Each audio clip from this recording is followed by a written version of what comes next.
Jamen, så synes jeg, det blev tid til, at vi skulle holde en lille bibeltime sammen. Ikke en time, bare 10 minutter til et kvarter, om en lille studie om et meget stort emne, kan man sige, for endetiden og dyrets mærke og antikrist og alle de her ting. Det er jo voldsomt store ting, og der er meget lærer i det, og jeg vil bare dykke ned i et lille område i dag. Fordi det er noget, som optager den kristne verden, specielt i efter coronatiden, kan man sige, så har der været meget usikkerhed og snak om, hvad dyrets mærke er.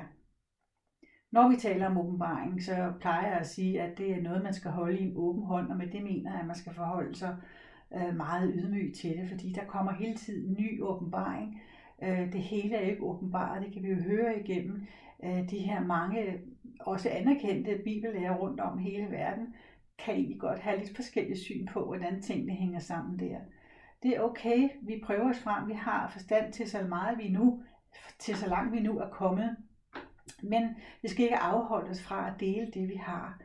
Lige siden jeg blev frelst, der har Gud talt til mig om hans komme. Og med den indstilling, som jeg nu har fået, og den er måske lidt anderledes, men på nogle fronter i hvert fald. Men nu synes jeg, at jeg har lyst til at dele det her med jer, fordi jeg kan se, at det er noget, der har optaget den kristne verden også meget, og også mig selv. Hvad er dyrets mærke? Den frygt synes jeg også, vi skal til livs. Jeg hører jo også kristne sige, jeg læser slet ikke i åbenbaringsbogen. Jeg synes, det er så voldsomt, at jeg bliver faktisk fyldt med frygt, når jeg læser i den. Og så bliver jeg sådan lidt, prøv at høre en gang, hvis det står i Bibelen, så er det der for en grund. Altså Gud siger jo ikke noget, hvor vi kan sige, at det har jeg ikke lyst til at høre. Hvis det står i Bibelen, så kommer det mig ved på en eller anden måde. Også selvom det er voldsomme ting, for der står jo om voldsomme ting, der skal ske med jorden, specielt i den sidste tid. Og indrømmet, jeg vil sige, det er heller ikke al bibellæsning, der er hyggelæsning på den måde. Noget af det er jo meget alvorligt, kan man sige. Men alligevel skal vi jo være vidne og oplyste, og det er det, Gud ønsker med det her.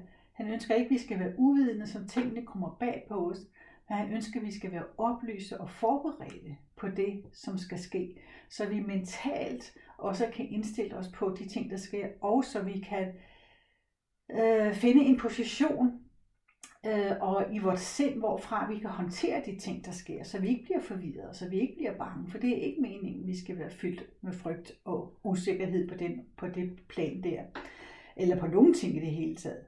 Men som udgangspunkt, så tager vi fat i lige nu her dyrets mærke, fordi det har jo været omdiskuteret, som jeg sagde, I har nok også hørt det, er dyrets mærke, er det noget, er der nogen, der er kommet noget ind i vaccinerne, som gør, at vi på den måde kommer til at blive påført dyrets mærke? Er det en barcode, der bliver trykket ind i vores hånd, eller et eller andet sted på kroppen, hvor det ligesom er det på hånden eller på panden, eller er det en barcode, der bliver tatoveret ind? Er det dyrets mærke? Og det har der virkelig været nogen, der har en stærk overbevisning om nogle steder, kan man høre. Men allerede her, nu når vi går ind i skriften, så håber jeg, at vi sammen i skriften skal kunne finde ud af det, som jeg selv har fundet ud af. Det er, at det er ikke dyrets mærke. Det er på en måde dyrets mærke, nogle af de her ting, jeg lige har nævnt. Og jeg håber, at vi sammen kan finde ud af at få bare en lille smule lys over det ene punkt. I hvert fald kan det sætte nogle tanker i gang. Og jeg kan mærke, at jeg selv også har fred i det her. Så jeg håber, at den kan vi dele sammen her, når vi går i gang. Så nej, jeg synes ikke, og jeg tror ikke på, at nogle af de her ting er dyrets mærke. Men det kommer vi til. Nu tager jeg udgangspunkt i åbenbaringsbogen, kapitel 13 og vers 16. Der står: det får, altså dyret, det får alle, små og store, rige og fattige, frie og trælle, til at sætte et mærke på deres højre hånd eller deres pande. Så ingen kan købe eller sælge, undtagen den, der bærer dette mærke, dyrets navn eller dets navns tal. Her kræves der visdom. Den, der har forstand, må regne på dyrets tal, for det er et mennesketal. Dets tal er 666. Og så må jeg bare sige, det er vi jo ikke endnu, hvor vi ikke kan købe og sælge, men det er på vej, fordi når det er profeteret, jamen så kommer det til at ske. Det jeg synes, vi først skal lægge mærke til her, det er ikke dyret, djævelen, der kan eller formår at sætte et mærke på os mennesker. Slet ikke på os kristne mennesker. For der står her, at det får os til selv at gøre det. Det vil sige, at det får alle til, små og store, til at sætte et mærke på deres hånd eller pande. Så det er altså ikke noget, som det bliver påført os af djævlen i den forstand. Det er noget, vi kan blive forført ind i, sådan så vi gør det selv. Det er det, der er tale om. Så det skal vi lægge mærke til, at det er noget, vi kan kun, hvis vi endelig skulle få dyrets mærke på, så er det noget, vi gør helt bevidst. Det er ikke noget, der bare kan ske, uden vi er involveret selv. Jeg læser videre nu her fra Åbenbaringsbogen, et kapitel senere, det er kapitel 14 og vers 9. Der står, og en tredje engel fulgte efter dem og sagde med høj røst, hvis nogen tilbeder dyret og dets billede og sætter dets mærke på sin pande eller hånd, skal han også drikke af Guds harmesvin. Så det bekræfter det endnu en gang. Det er, at vi selv ligesom tilbeder dyret, og at vi selv ligesom sætter dyrets billede, at vi selv påfører det på vores hånd eller vores pande. Og her kan vi også lægge mærke til, at dyrets mærke, det er tæt forbundet med tilbedelsen af dyret. Altså det at tilbede dyret. Og hvad vil det sige at tilbede dyret? Det ved vi jo godt, det gør vi ikke, vi tilbeder Gud. Men hvad vil det sige at tilbede dyret? Jamen det vil sige, at man går på kompromis med Guds ord. Det vil sige, at man begynder at godtage andre lærere, som ikke har med Guds ord at gøre. At man begynder at gå på kompromis med, hvad Gud har sagt i forhold til, hvad djævlen siger, kan man sige. Den lærdom, han kommer med. Eller at vi begynder at i det hele taget at leve efter verdensorden frem for Guds orden. Så begynder vi at tilbede dyret. Så begynder vi at modtage dets tanker og dets handlinger. Og der står mærket på hånd og panden, det her. Og der vil sige, at altså, når der står, og som vi kommer til at læse nu her igennem de næste 5-10 minutter, der står jo, at, hvad jeg siger med det samme, at mærket på hånd og pande, det refererer til dine tanker. Så når der står om panden her, så refererer det til dine tanker. Når der refereres til hånden, så refereres der til dine handlinger. Så tanke, sind hænger sammen med dine handlinger. Og det er noget af det, vi ligesom kan begynde at kredse os lidt ind omkring. Så på den måde kommer vi ikke uforvarende til at tage Guds mærker på os. Det bliver fuldt bevidst. Vi skal dog være fuldt bevidste om, at vi er ikke borgere af denne verden, vi er borgere af den himmelske verden. Og derfor lever vi efter Guds vilje og ikke verdens vilje. Ikke dyrets vilje, men Guds vilje. Så det er, når vi siger ja til ugudelighed, at vi begynder at påtage os Guds eller dyrets mærke. Det er den kompromis, som vi skal væk fra. Vi skal ud ind i den, der hedder skil jer ud teologien, kan man sige. Og så vil jeg gerne sige, at det er ikke Gud, eller det er ikke djævlen, der har opfundet det her med at sætte et mærke på mennesker eller på folk. Det er Gud, der har opfundet det. Og derfor så går jeg tilbage til Gamle Testamente også. Faktisk så er det sådan, jeg har rigtig svært ved at forstå det Nye Testamente, medmindre jeg også har det Gamle Testamente med i den lære, for at få et fuldt billede og forståelse af, hvad er det skriften siger omkring det her. Så jeg kan slet ikke undvære, at vi har den del med. Og det går vi ind i her, hvor vi læser fra, når vi taler om det her med mærker, og det er Guds idé. Husk nu, at djævlen, han kan jo ikke skabe noget, han kopierer noget. Djævlen vil jo selv være Gud, ved vi, og derfor kopierer han alt, hvad Gud gør. Han kommer som en lysets engel, som om han var Gud, men han er det ikke. Men lad os se her, hvor der står i 5. Mosebog, for eksempel i kapitel 11, hvor det står flere steder, og i vers 19 og 18 og 19, der siger Herren, læg jer de ord, jeg her siger på sinde. Og så står der, I skal binde dem om jeres hånd, der som et tegn, der har vi hånden. Og det skal sidde på jeres pande som et mærke. Der havde vi panden. Og det ved vi jo fra når vi kender de israelske jøder, som går med de her ting, de har de her bederem, tefillin hedder det nok, og det er en bederem, som de kommer om hånden og armen, og som en påmindelse, som et tegn på, at de vil gøre Guds handlinger. Og så har de jo den her, de har placeret her foran på panden, tefillin, som indeholder, jeg tror det er 3 eller 4 skriftsteder fra Mosebøgerne, med Guds ord, så de ikke glemmer dem. Og det skal sidde som et mærke, står der så. Og derfor går jøderne rundt med det. Det gør vi ikke. Vi lever en ny testamentlig tid, hvor vi har det indprintet i vores hjerte. Vi er Helligånden også på en helt anden måde. Men det er et udmærket billede, fordi det gamle testamente var jo en skygge af det, som skulle komme. Så det får en anden dimension, kan man sige, i Nyt Testamente. Jeg er så også fra 2. Mosebog nu i kapitel 13 og fra vers 9. 8 og 9 her, der står: På den dag skal du sige til din søn, det er på grund af det, Herren gjorde for mig, da jeg drog ud af Egypten. Når der står i Gamle Testamente, at de kom ud af Egypten, så er det et billede på, at man bliver frelst. Man kommer ud af slaveriet og ind i friheden.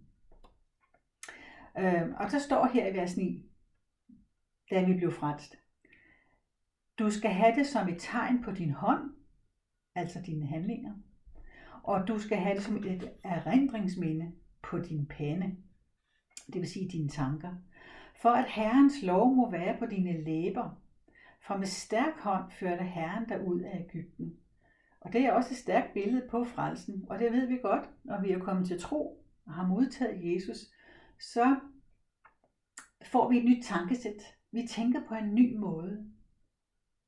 Og når vi har en ny måde at tænke på, jamen så handler vi også med vores hånd på en anden måde. Vores gerninger er forandret i forhold til før vi blev frelste. Og så læser jeg nu fra ordsprogene, kapitel 3 og vers 3. Der står: Lad ikke troskab og sandhed slippe dig af hænde. Bind dem om din hals. Skriv dem på dit hjertes tavle.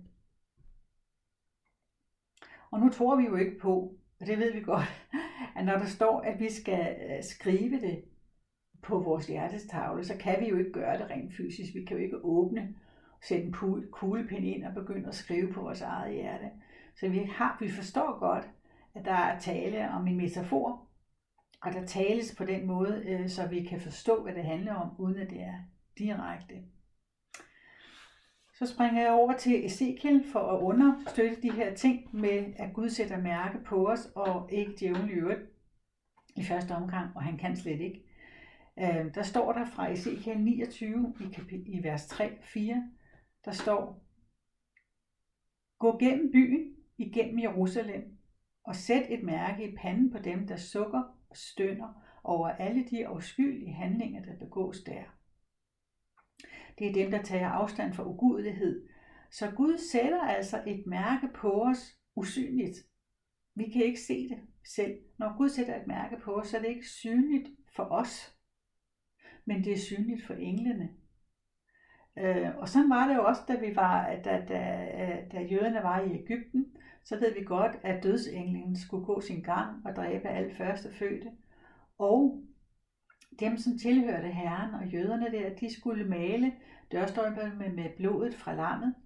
Og så står der, at hvis de malede blodet hen over deres dørstolper, så ville dødsenglen gå dem forbi, så det ikke ville ramme ulykken, ikke ville ramme dem.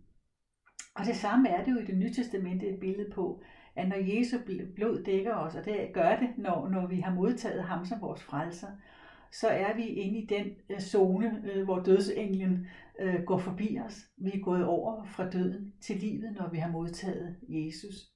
Så der bliver vi besejlet.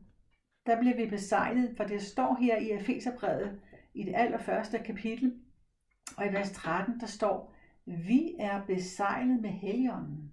Vi er altså besejlet med noget, vi ikke selv kan se, men englene kan se det, og Gud kan se det. I ham blev også I, da I hørte sandhedens ord, evangeliet om jeres frelse. I ham blev også I, da I kom til tro. besejlet med forjættelsens hellige ånd, som er pantet på vores arv, indtil forløsningen kommer fra hans ejendomsfolk, til lov og pris for hans herlighed.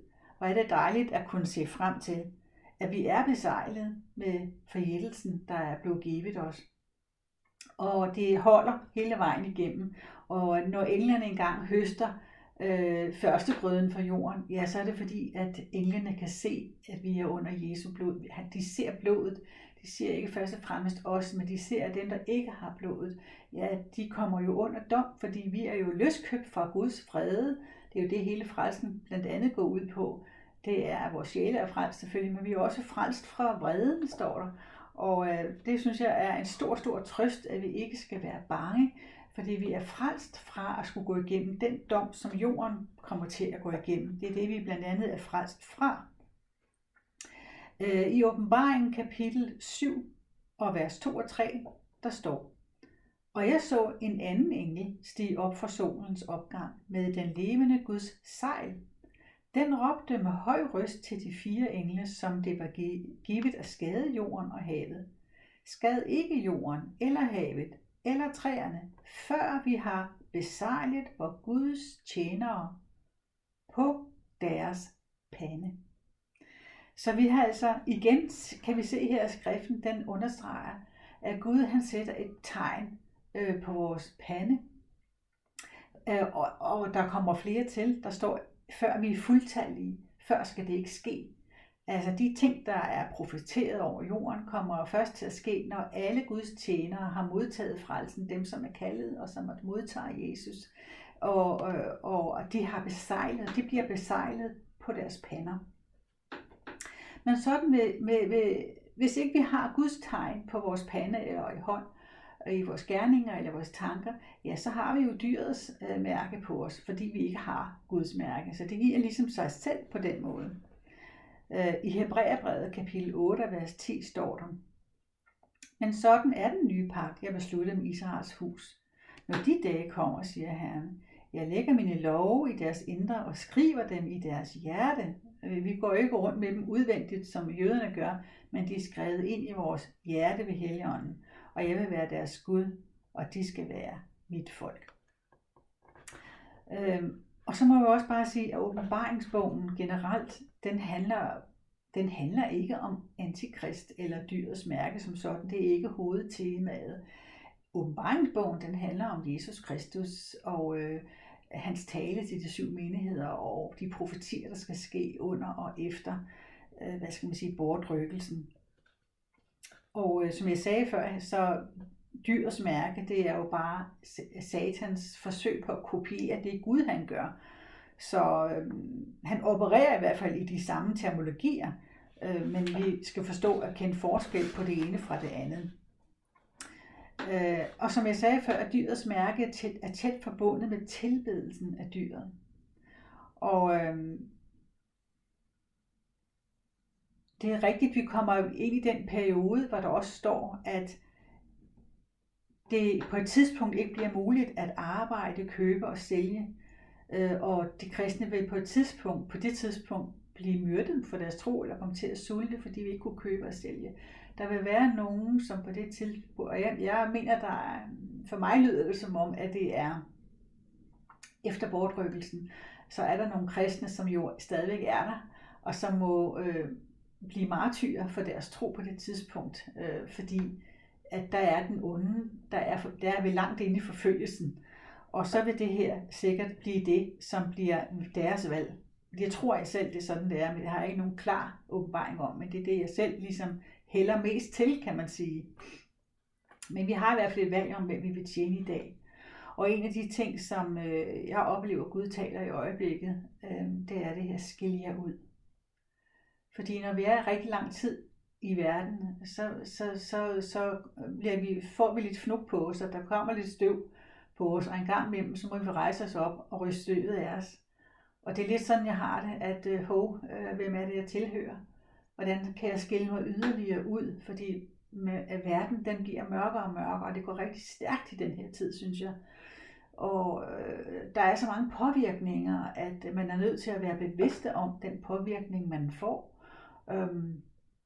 Så det er faktisk den eneste måde, som vi som kristne, for det er klart, at der står, at djævlen går rundt som en brølende løve og prøver at opsluge dem, som han vil. Og også Guds folk vil han jo i den grad prøve, om han kan overbevise. Så det vi skal gøre, det er, at vi skal tage endnu stærkere afstand fra det, som foregår, som er værtsligt, frem for det, som er. Og vi skal vandre i ånden og ikke i kødet. Og vi skal ikke frygte noget andet end Guds hild. Det er Guds frygt er en rigtig god ting, som jeg sætter meget højt, fordi det bevarer jo mit liv, at jeg har Guds frygt i mit liv. Og ved du hvad de gode nyheder det er? De gode nyheder det er, at Gud han ikke bare har magt til at frelse os. Han har også magt til at bevare os. Så Gud kan bevare dig og mig. Han kan ikke bare frelse os. Når vi søger ham af et ægte hjerte og oprigtigt hjerte, så skal du stole på, at så griber han ind. Så skal du stole på, at han fører dig igennem. Det kan du roligt gøre, for du kan alligevel ikke, og vi kan alligevel ikke frelse os selv på nogen måde. Vi kommer ind i en tid, hvor vi mere og mere må være afhængige af at stole på, at Guds ord holder. Altså da Jesus vandrede på jorden, jo tættere han kom på korsfæstelsen, jo sværere blev det også for ham. Det kan vi jo se fra Getsemane have, hvor han jo svedte blod af frygt på et tidspunkt lige frem. Men han stolede alligevel på Gud, og jeg tror, at som tingene snærper sammen, og mørket samler sig i tættere og tættere grad omkring jorden, der får vi også, tror jeg, brug for at tro endnu mere og påkalde Gud endnu mere. Og hente hjælp fra himlens styrker i vores tro osv. Og holde sammen med andre kristne i bøn, og det er den måde, vi deler på. Men vi skal ikke frygte noget, vi skal vide, hvem Gud er, og at han fører os igennem dødsskyggernes dal også. Så med det, der håber jeg, at du har fået bare på et lille område her, en lille smule mere at tænke på, og studere selv de skriftsteder, som jeg her har nævnt, for at se, om ikke det kunne passe. Fordi at da jeg selv kom igennem de her ting, der forlod den sidste frygt mig, for om kunne jeg virkelig ende op i, uden at vide det, at kan jeg pludselig få dyrets mærker på mig, men nej, det kan jeg ikke. Så skal jeg være fuldt bevidst om, at jeg træder ved siden af, så skal jeg være fuldt bevidst om, at jeg træder væk fra det, jeg allerede har lært. Og det tror jeg ikke, at nogen af os, der er her, er interesseret i. Så jeg vil sige dig med Guds fred, og takker dig for, at du lyttede med her, og at vi kan dele noget sammen. Du er velkommen til at skrive noget ned i tekstfeltet, eller til mig privat, hvis du synes. Jeg kan også uploade, hvis det skulle være, have din interesse af noget af de her, noget af den her lære, som jeg har skrevet ned. Så tak for nu, og på gensyn.